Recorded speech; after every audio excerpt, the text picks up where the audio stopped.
Janhvi Janhvi yummy Mahadev Mahadev Wankhede आहे. Okay आहे. माझ्या माझ्या पप्पाचं नाव पासून नाव महादेव महादेव सखाराम शुक्रा वानखडे आहे. कडे आहे. माझ्या मम्मीचं नाव नाव पूनम महादेव महादेव वानखडे आहे.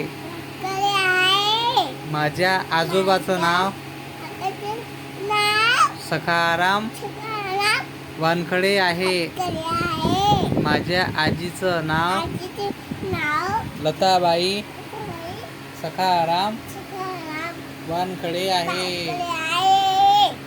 आम्ही आणि पिंपळगाव राजा इथं राहतो. तालुका खामगाव